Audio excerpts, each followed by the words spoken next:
कर्नाटक प्रदेश का एक जगह होता है हम्पी, जहाँ पर देश विदेश के लोग घूमने आते हैं।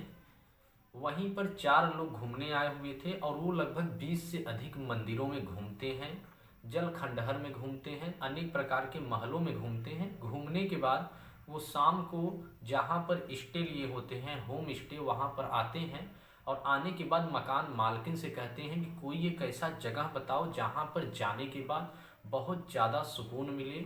वहाँ पर जाने के बाद हम लोग नाचेंगे, गाएंगे, आराम करेंगे। तो मकान मालकिन उन्हें एक ऐसी जगह पर ले जाती है जहाँ पर शांत वातावरण होता है, चारों तरफ आसमान खुला होता है, चारों तरफ पहाड़ियाँ होती है और प्रकृति की सुंदरता साफ साफ झलक रही होती है। वो लोग लेटते हैं। लेटने के बाद जब ऊपर की तरफ देखते हैं आसमान की ओर, तो तारे टिमटिमा रहे थे, वातावरण बहुत सुंदर था, वो गा रहे थे। और इसी खूबसूरत नज़ारे के बीच एक ऐसा वारदात होता है, एक ऐसा खौफनाक वारदात होता है जिसके बारे में वो कभी सपने में भी नहीं सोचे होंगे। दरअसल वहाँ पर 3 लोग आते हैं और उनसे 100 रुपए की मांग करते हैं और 100 रुपए की मांग के चक्कर में ये पूरी वारदात होती है। और जब ये वारदात होती है तो वो केवल भारत में नहीं बल्कि 2 देशों में भी फैल जाती है। और जो 2 देश होता है वो अमेरिका होता है और इजराइल होता है। और आज इजराइल और अमेरिका और जितनी भी अंग्रेजी अखबार है इसी खौफनाक वारदात से भरी पड़ी हुई है। दरअसल क्या है सच्ची घटना, क्या है पूरी कहानी, इस वीडियो के माध्यम से जानने का प्रयास करेंगे। नमस्कार, मैं हूं प्रिंस पांडे और आप देख रहे हैं केडी तक। आज की ये जो सच्ची घटना है ये कर्नाटक प्रदेश का एक जिला लगता है कोपल। कोपल के पास एक अनेगुड्डी जगह है। अनेगुड्डी जगह के पास एक तुंगभद्रा नदी के किनारे सनापुर झील है। दरअसल ये जो वारदात होता है 6 मार्च 2025 को रात लगभग 11 बजे के आसपास होता है। 2 महिलाओं की चीखने की आवाज़ आती है, help me please help me, ऐसी ही आवाज़ आती है। जब ये आवाज़ चारों तरफ फैलती है तो आसपास के लोग के कान में जब ये आवाज़ जाती है तो लोग वहाँ पर दौड़ते हुए आते हैं। और आने के बाद जब वो देखते हैं तो देखते हैं कि दोनों महिलाएं रो रही हैं, चीख रही हैं। उनके पास में 2 पुरुष भी हैं, वो भी रो रहे हैं और डर के मारे कांप रहे हैं। ऐसा देखने के बाद वो तुरंत पुलिस को फ़ोन लगाते हैं। दरअसल क्या होता है, एक महिला होती है जिसका एक होम स्टे रूम होता है, उसके यहाँ सभी टूरिस्ट आते हैं, रहते हैं। दरअसल वो महिला जितनी भी टूरिस्ट आते हैं उनको मान सम्मान प्यार दुलार सब देती है, उन्हें हर प्रकार की सुख देती है जो एक टूरिस्ट को मिलना चाहिए। इसके लिए वो महिला के यहाँ टूरिस्ट ज़्यादा आते हैं। तो क्या होता है कि इसमें एक इजरायली महिला होती है जिसकी उम्र 27 साल होता है, एक अमेरिकी व्यक्ति होता है जिसका नाम डेनिस होता है, उम्र 22 साल होता है, एक महाराष्ट्र नासिक का रहने वाला पंकज होता है जिसका उम्र 42 साल होता है, उड़ीसा का एक विवास होता है जिसका उम्र 23 साल होता है। ये दोनों वहाँ पर जाते हैं, 20 से अधिक मंदिरों में घूमते हैं। और घूमने के बाद जब वो रात को घर वापस लौट कर आते हैं तो स्टे होम जहाँ लिए थे, जहाँ पर वो रह रहे थे, वहाँ की महिला से बोलते हैं कि ऐसी जगह बताओ जहाँ पर जाने के बाद बहुत ज़्यादा सुकून मिले, उसकी एक ऐसा जगह का नाम बताओ। तो महिला उन्हें उस जगह के पास ले जाती है। दरअसल जहाँ पर वो होम स्टे लिए थे वहाँ से 4 किलोमीटर की दूर पर एक तुंगभद्रा नदी है। तुंगभद्रा नदी जैसे ही वे पार करते हैं बिल्कुल पास में एक नहर है और चारों तरफ पहाड़ियाँ हैं, आसमान खुला रहता है। वहाँ पर वो लोग जाते हैं, आराम करते हैं, गाते हैं और मौज मस्ती अपना करते हैं। तभी अचानक बाइक पर सवार 3 आदमी आते हैं। वो कभी कन्नड़ में बात करते हैं तो कभी तमिल में बात करते हैं और बात करते हुए बोलते हैं कि इधर कहीं आसपास पेट्रोल पंप है क्या।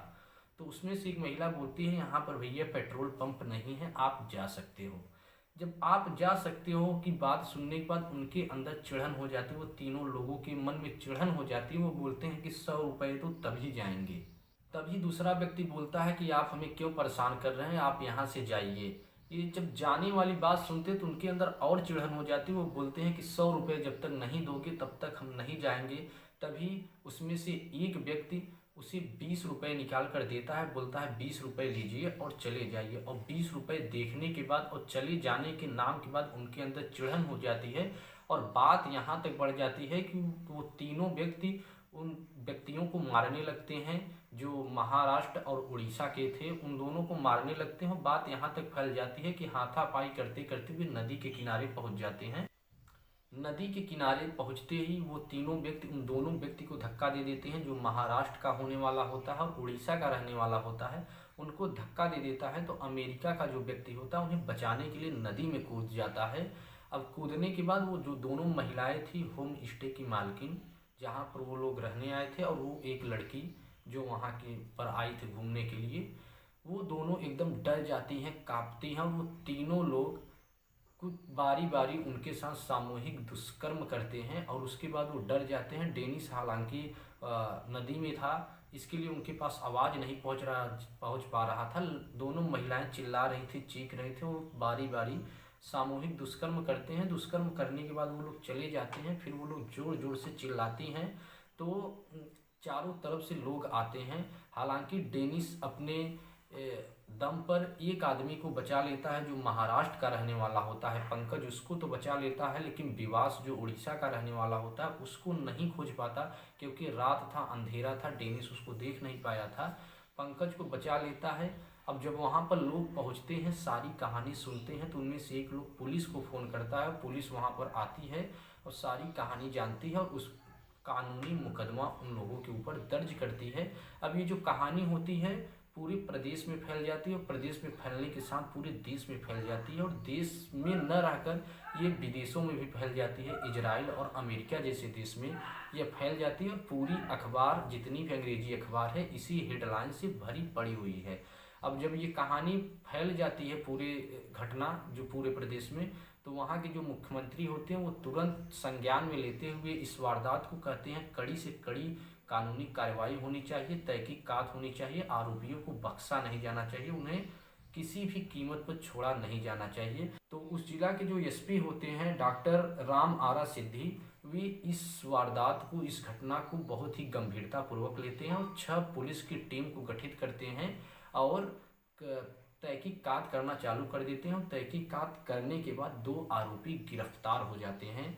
2 आरोपी जो गिरफ्तार होते हैं उनका गांव का नाम होता है साई नारा, जो तुंगभद्रा नदी के पास ही रहता है। एक का नाम होता है मल्लेश और दूसरा का नाम होता है साई चेतन। इनको गिरफ्तार करती है पुलिस और पूछताछ करती है तो बोलते हैं हम मिस्त्री का काम करते हैं, ऐसे बताती है। अब रही बात जो था विवास को पुलिस खोजती है। 6 मार्च को पूरी रात खोजती है, 7 मार्च को दिन खोजती है, 7 मार्च को रात भी खोजती है, लेकिन विवास को नहीं पाती है। 8 मार्च को लगभग जो नदी होता है उससे 2 किलोमीटर दूर पर 8 मार्च को सुबह 8-9 बजे विवास की लाश को पुलिस वाले पाते हैं। अब कर्नाटक पुलिस दोनों आरोपियों को गिरफ्तार कर ली है, तीसरे आरोपी के तलाश में है। लेकिन अब सवाल यहाँ पर आकर उठता है कि क्या ऐसी जगह पर लोग घूमना आएंगे, क्या विदेश से भी लोग यहाँ घूमना आएंगे, वो भारत के बारे में क्या सोचेंगे कि भारत में अगर हमारे देश के लोग जाते हैं तो उनके साथ ऐसा वारदात होता है, या किसी अन्य राज्य के लोग क्या कर्नाटक घूमने आने से पहले एक बार सोचेंगे। लेकिन पुलिस जहाँ तक है आरोपियों को पकड़ेगी, उन्हें सख्त से सख्त कानूनी कार्रवाई के साथ उनके ऊपर कड़ी से कड़ी सजा दी जाएगी। लेकिन आपको बता दें कि ये जो पूरी घटना एक बहुत ही खतरनाक वारदात है, जिसको सुनाने का मेन उद्देश्य किसी का दिल दुखाना नहीं, किसी का समय बर्बाद करना नहीं है, बल्कि आपको सचेत करना है, आपको जागरूक करना है। जय हिंद, जय भारत, सत्यमेव जयते।